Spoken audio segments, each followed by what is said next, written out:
Okay, so for this workshop, I would love to introduce Joan Westridge. Joan is a licensed clinical social worker and psychotherapist.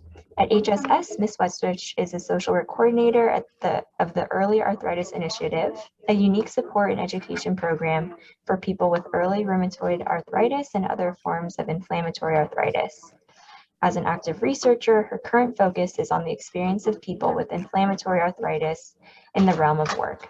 Ms. Westridge also maintains a private psychotherapy practice and organizational consulting practice, working with a diverse population of individuals, couples, groups, and organizations. So without further ado, I'm going to pass it off to Joan. Thank you. Thank you very much, Cortland. Whoops, am I muted? No. Thank you very much, Cortland, and thank you to Roberta and Dem for being here. And it's nice to see everyone. And I see some familiar faces, so hello. Our topic today is lupus and your emotions in the time of COVID-19. And who doesn't have emotions in the time of COVID-19? So I'm going to ask Dem to advance the slide, please. So what are emotions and feelings? Oh, I don't see my notes on this. Oh, well. Okay, so what are emotions and feelings? Emotions and feelings are closely connected. And in popular language, we tend to use them interchangeably, but they're actually not the same thing. So from a neuroscience perspective, emotions are the complex reactions the body has to certain stimuli. So for instance, when we're afraid, our hearts race, we have dry mouth, our skin turns pale, and our muscles become tight and contract. Now, these emotional reactions occur automatically and unconsciously. We're not thinking about them. Now, feelings are different because feelings occur after we become aware in our brain of such physical changes, and only then do we experience the feeling of fear. So for instance, if someone embarrasses you, you turn red first, and then you notice that what you're feeling is shame, and you give it the name of shame. Dem, please advance. Next slide. So I may be different from other people. A lot of people think in terms of good and bad emotions, and I don't. I'm very expansive and embracing of all emotions. And I believe that no emotion is better or worse than another, it's simply a reflection of what's going on inside of us. And so a new diagnosis of lupus, for instance, would trigger a flood of powerful emotions, and that would be expected. Those emotions could be shock, could be sadness, could be grief, could be anger, could be despair. Could be a sense of resolve, like I'm gonna master this, I'm gonna make this work no matter what.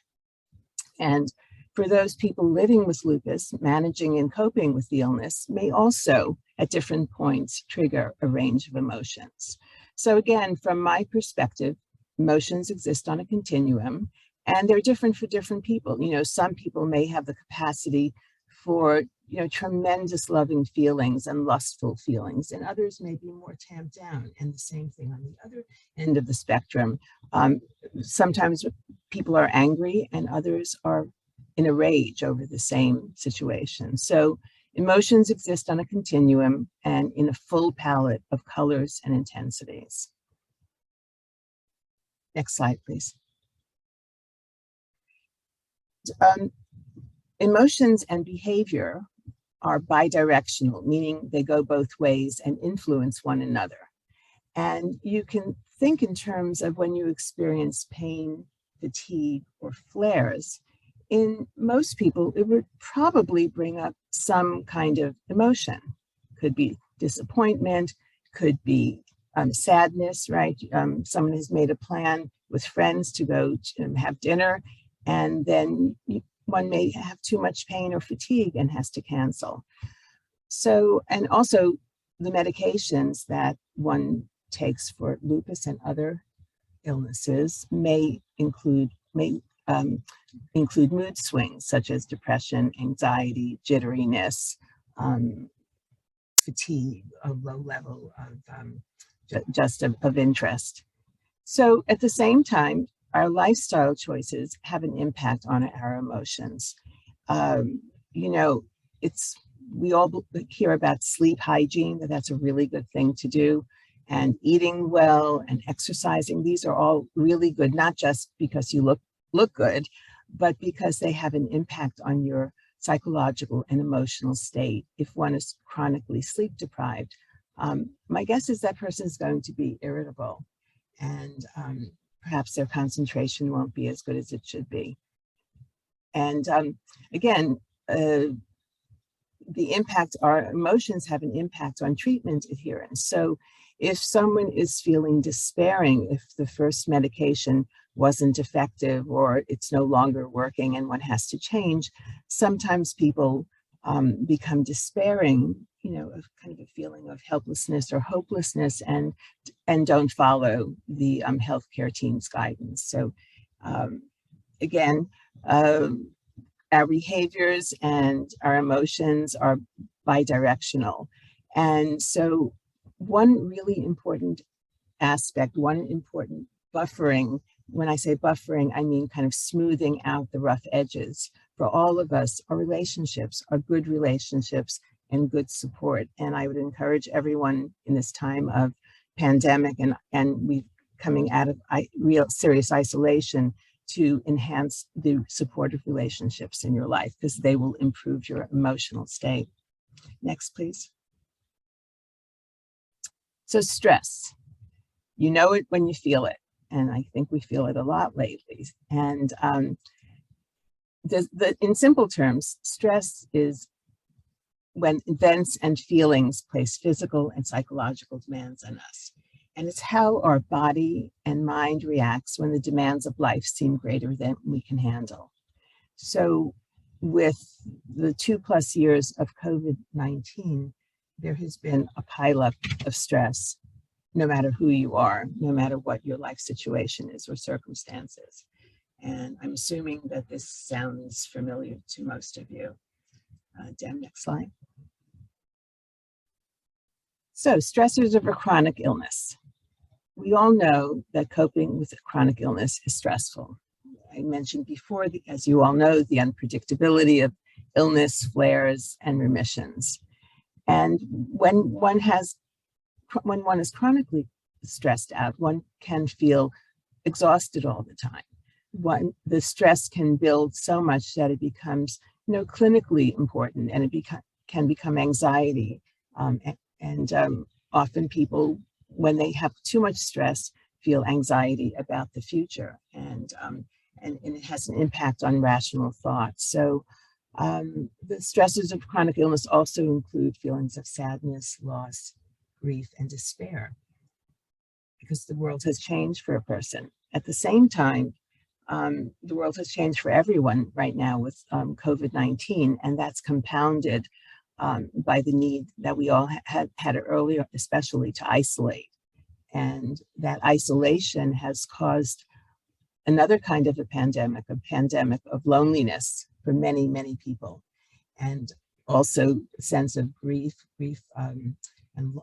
over the loss of the structure and rituals of daily life. If you went every day to the coffee shop on the corner and met with your friends, or went for a run with the same people all the time, it feels bad to lose those rituals. Those have a positive impact on one's life. So again, access to valued activities, supportive connections, supportive communities, all can help us modify the feelings of stress. And when we don't have access to that support, we often have more stress. Next slide, please. So anxiety and depression. So we all know that lupus is a multi-system autoimmune connective tissue disorder, and that psychological issues are not uncommon. Now, I looked at a number of studies, and the statistics vary, but one pretty good rule of thumb is that approximately 1/3 of all people with lupus experience depression and anxiety. And those figures are twice as high as in the general population, which kind of makes sense if you're coping with unpredictability and pain and other things, and managing a complex illness, it's not surprising that people might feel anxiety and depression sometimes. Next slide. Okay, so everyone has stress, and we all know the acute stressors, the ones that come and go, like a subway delay. You have an argument with a friend or a partner. You have a deadline. You might be speaking in public, such as me. We'll see how stressed out I am by the end of this. Now, chronic stressors are, a chronic illness is certainly a chronic stressor. It's something one has to think about and manage on a daily basis.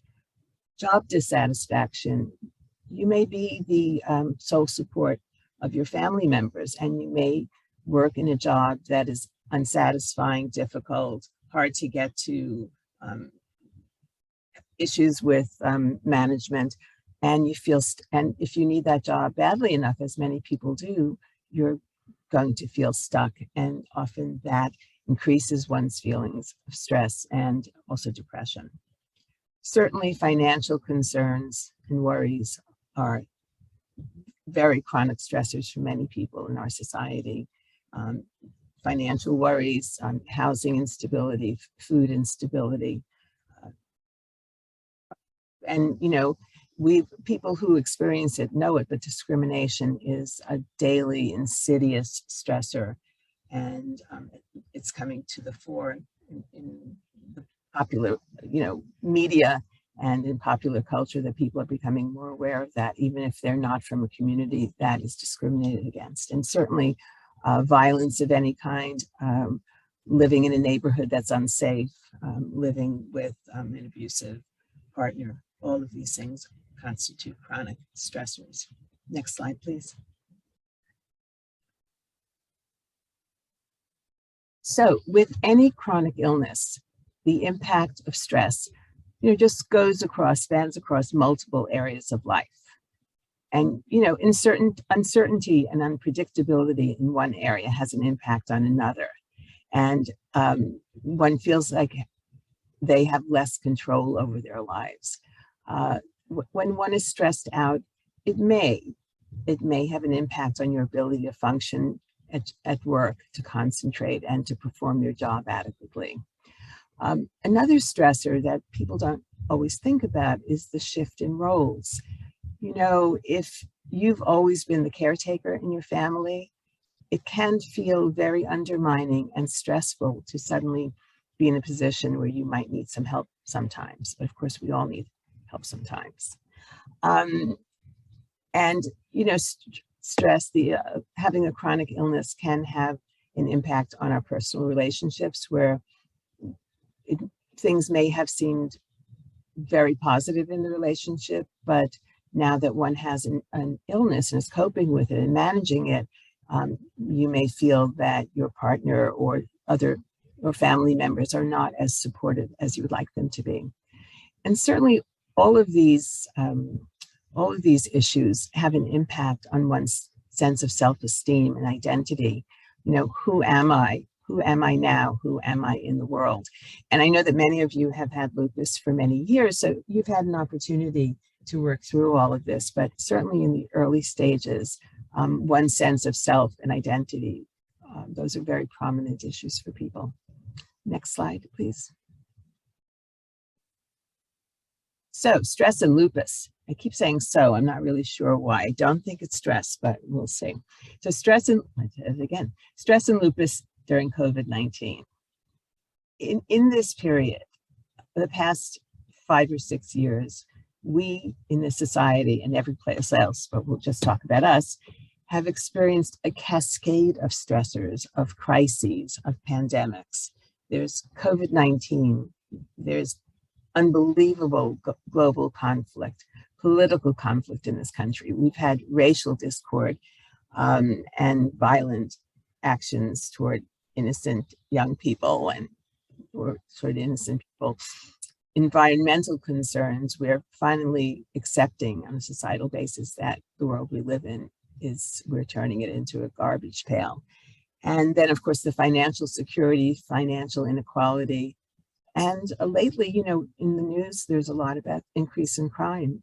Many people have talked to me about their fears that they have to travel to work on the subway, and when certain instances of crime are highlighted, they're frightened and not sure what to do, and that increases the stress trying to make the decision of how you travel, when you travel, with whom you travel. Next slide, please. Continuing with stress and lupus during COVID-19.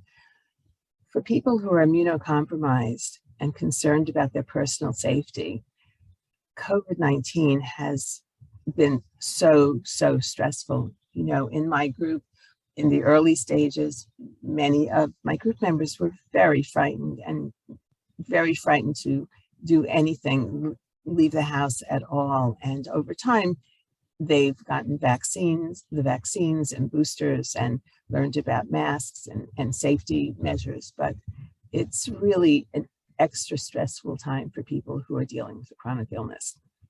So there are many questions, and we know that the data and the guidance changes daily, masks, for instance. So talk to your rheumatologist. And questions people are asking, are they more susceptible to more serious COVID? Are the vaccines safe for people with lupus?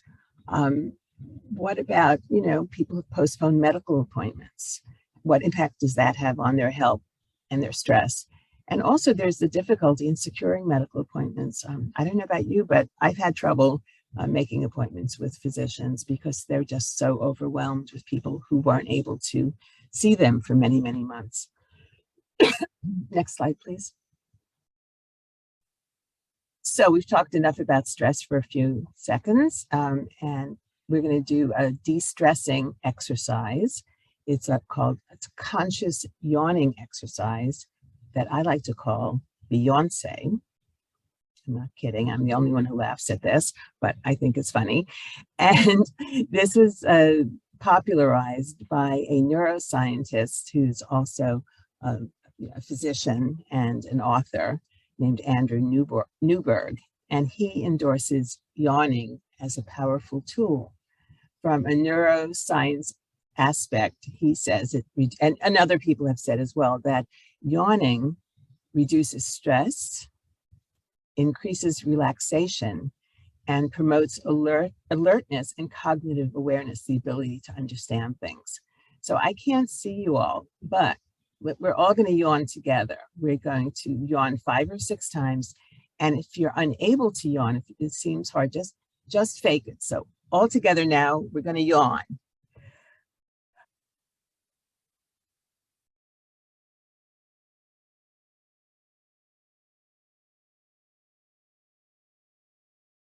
Okay, that was a very nice shot. I want that memorialized forever.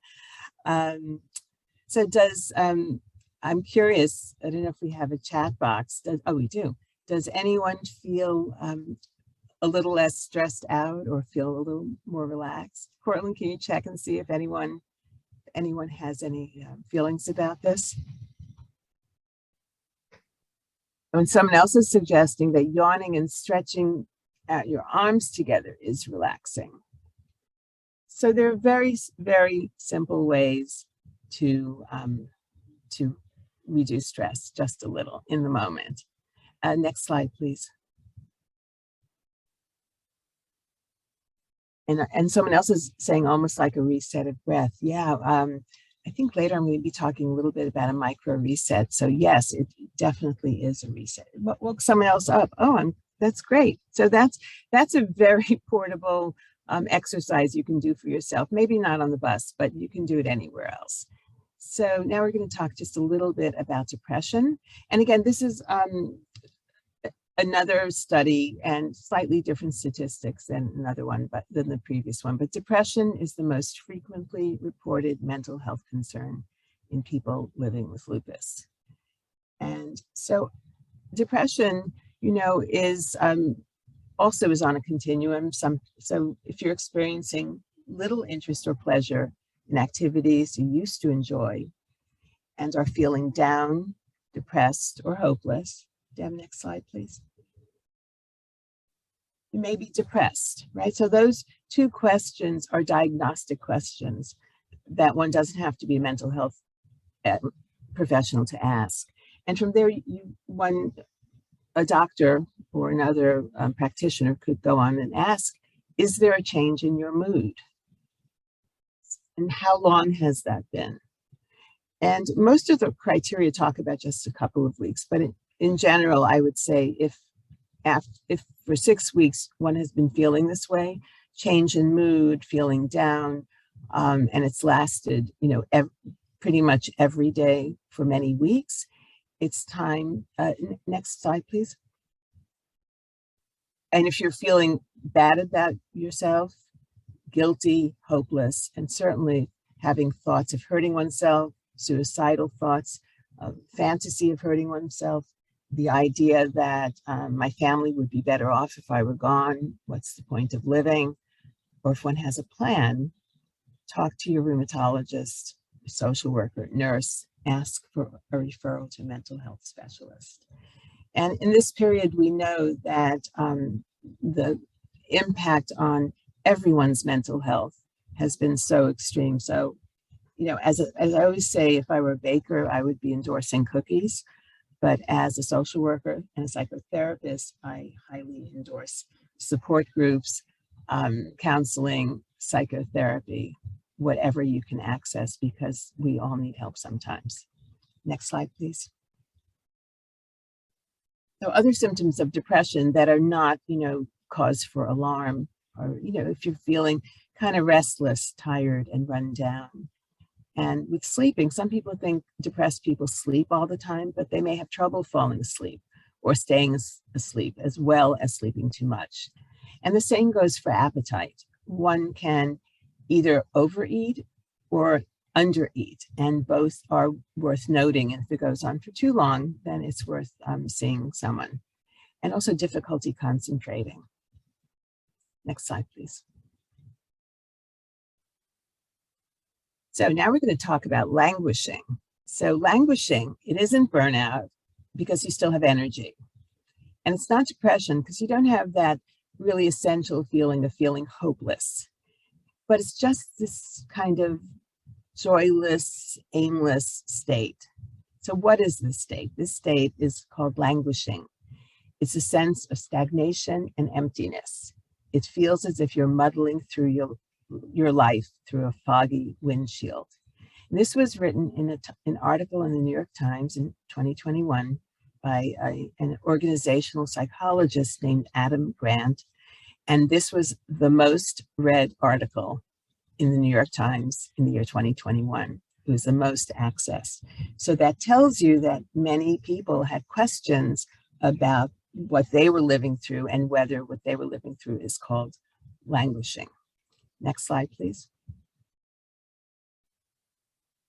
So we hear the terms worry, anxiety, and there are differences. Anxiety is a clinically relevant disorder, but nearly half of lupus patients may be dealing with an anxiety disorder. I know in one of the earlier references, they said a third, but there are varying statistics. Now we know that everyone worries, and as we said, there's so many things to worry about these days. Just watch the news and you can get worried.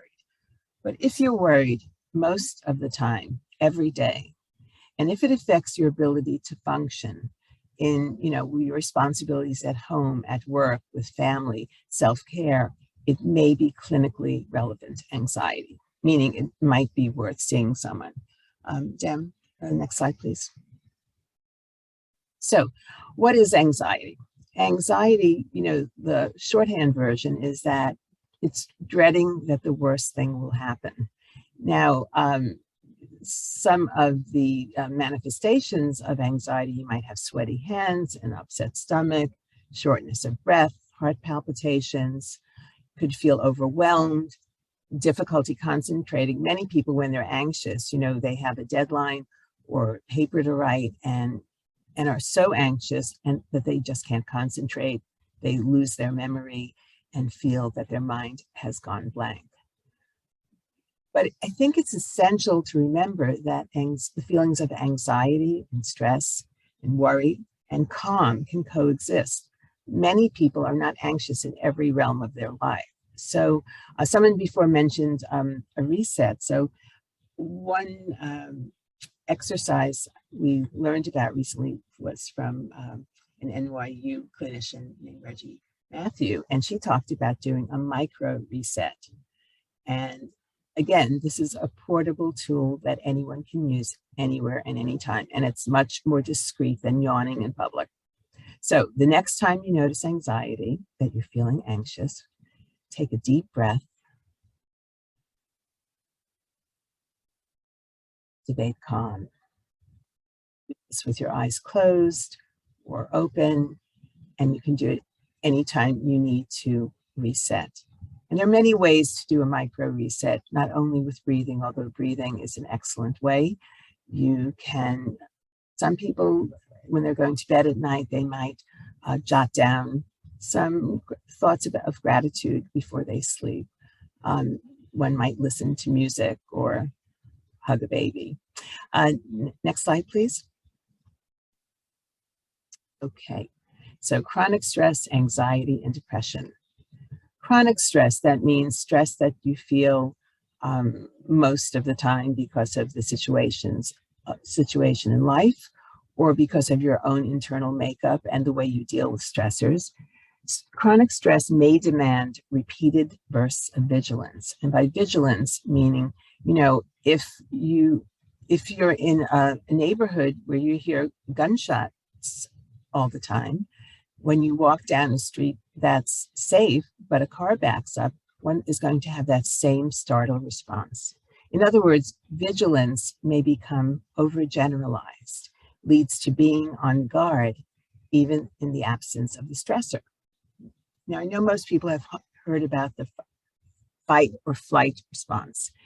And this is sort of just embedded in us from our days when we had to, you know, run away from tigers who want to eat us. And so your adrenaline would get going and your other stress hormones, and you'd have the energy to climb up a tree. And in the process, certain bodily functions like digestion, functions related to sex would just stop because all of the organism's energy went toward flight.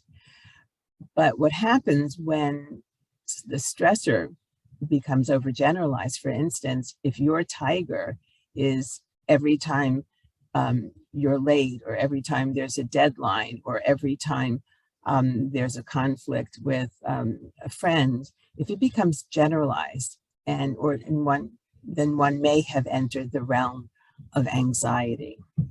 And at the same time, seemingly insurmountable stressors, those kinds of stressors that we just feel are overwhelming, we can't overcome, may produce feelings of helplessness. And as we talked about before, feelings of helplessness that are chronic can lead to a state of what's called anhedonia, sense where there's, you know, kind of all of life is gray, there is no joy in life. And in other words, depression. Next slide, please. So it's important to know what your triggers are for stress, anxiety, and depression. And we all have different triggers. For some people, people get depressed if someone embarrasses them or shames them or frustrates them. You know, we all have, but it's important to know what your stressors and triggers are. So there are those triggers that you can control, and there are those that you can't control. Some are lupus related, and some are behavior related. So sometimes, again, you have stressors, you need an appointment to see the doctor and you can't get in. You're feeling, you know, pain or fatigue that's uncommon for you, and that can be very stressful. And it can also be behavior related. You know, people who stay up too late and then have to go to work in the morning and then feel stressed out in the process. So I wrote a blog on living with chronic illness, how to handle stress. So that's in the references if you'd like to access that. Next slide, please. So now we're going to talk about how does one deal with stress, anxiety, depression. One first has to remember that everyone needs help sometime, every single one of us. And since you're affiliated here or in other places, I would say talk to your doctor. If it feels that you can't cope with your activities of daily living, or life is just doesn't feel like what it used to be. If you're anxious all the time, if you want to isolate from people you care about, this is not related to COVID, talk to your doctor. Try to get a referral to a mental health professional. It could be a social worker, a psychologist, psychiatrist, a mental health counselor. Of course, you know about our excellent support and education groups here, your peer groups, FaceTime groups. Look for support in as many areas as possible. Next slide, please.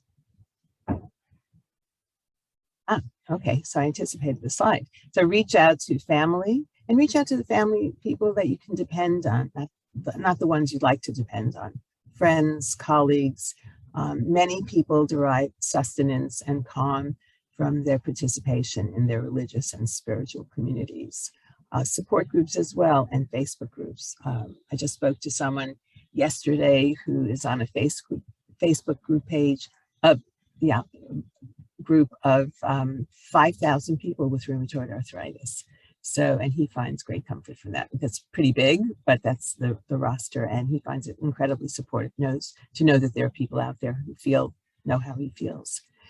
So if you find you're not getting the support you need, first I would, sometimes we have to look at ourselves and do self-analysis. So how do you communicate your experience and what you want and need to others?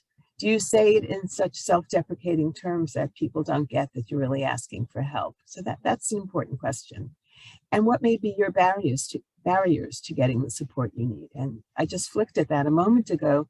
Sometimes people feel shame or think that they should not be the person asking for help. So the way they ask for help may be very difficult. And then of course there are concrete helps in terms of finances, access, all kinds of other access. But what internally, what about you keeps you from rather than reaching out to people who are constantly disappointing, why not reach out to some of the people who are open to you and willing to help? And also, again, I would suggest looking to expand one's circles, of support groups and getting involved in religious communities, volunteer work, and the like. Next slide, please. So, strategies to promote emotional health. It's important to address your patterns of thinking. Some people catastrophize, by which I mean they have an all or nothing approach. If something hurts today, if it's hard to ambulate, they're convinced that they're never going to walk again. If someone disappoints them, they're certain that the world is incredibly disappointing and they'll never get what they need. Or generalizing. Something happens in one area of your life and generalizing that that's how everything is going to be. So those are some kinds of patterns of thinking. It's also important to establish rituals for rest, sleep, exercise, diet.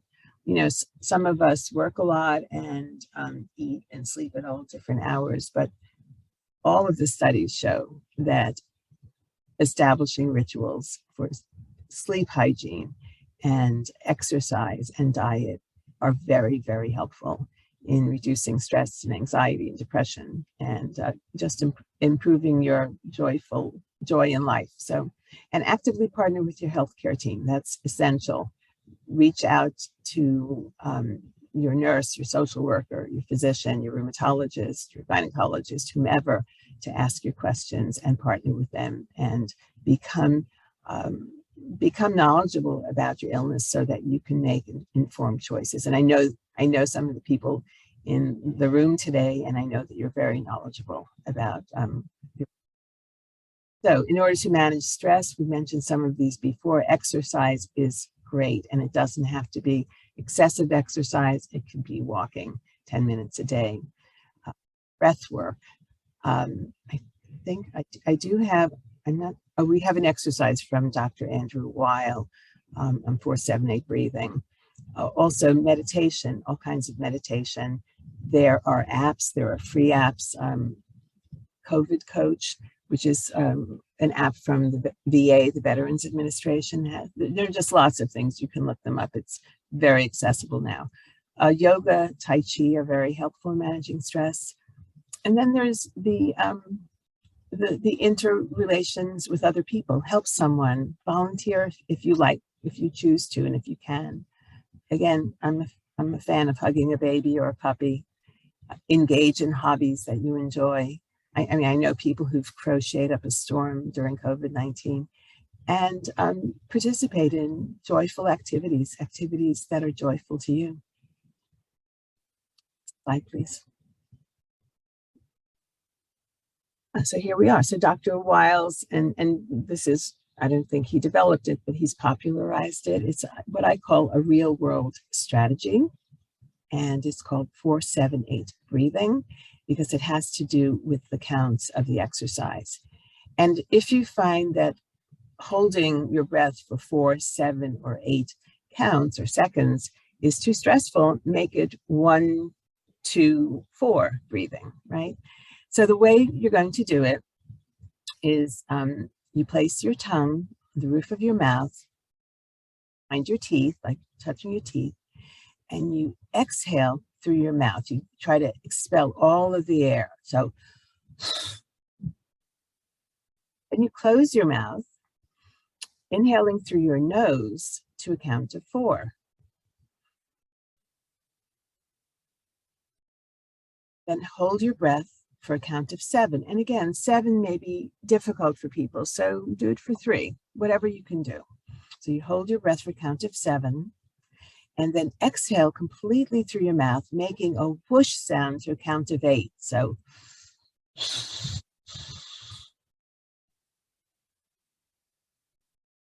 this is one breath cycle. And if it feels comfortable to you, if it feels okay, inhale again and repeat the cycle, these 5 steps, 3 more times for a total of 4 cycles. And I'd be curious to know if people find that relaxing. I know that I find it relaxing when I do it. It's noisy with the whooshing, but I think it's effective. Next slide, please. So here are some references and resources. Andrew Newberg's site. He's also an author who wrote a book on, I think, God and the impacts of God on the brain. Then there's the Calm app, the COVID Coach app from the VA, and various other references. There's a really good article by a social worker named Reggie Matthew called Finding Calm in the Pandemic Storm that you might find useful. Next slide, please. And here are some more things. Robert Sapolsky, who wrote an article in Scientific American on taming stress, is a really interesting neuroscientist and MD. And he wrote a very well-known book called Tigers Don't Get Ulcers. And it's all about how people are in that fight or flight state all the time. It's entertaining and might be worth reading. I put in a reference to a blog that I wrote on living with chronic illness. We also have a wealth of resources at HSS, and I'm sure Cortland can turn you on to. And next slide, please. So I had questions. I also had thank you, but I couldn't get the thank you to appear on the screen. So I would like to thank everyone in the SLE workshop, and Cortland and Roberta and Dem, for inviting me and for your attention. And now I'm going to turn it over to Cortland. Thank you so much, Joan. This was such a great presentation. Really appreciate it. So we're going to go ahead and end the recording. Thank you.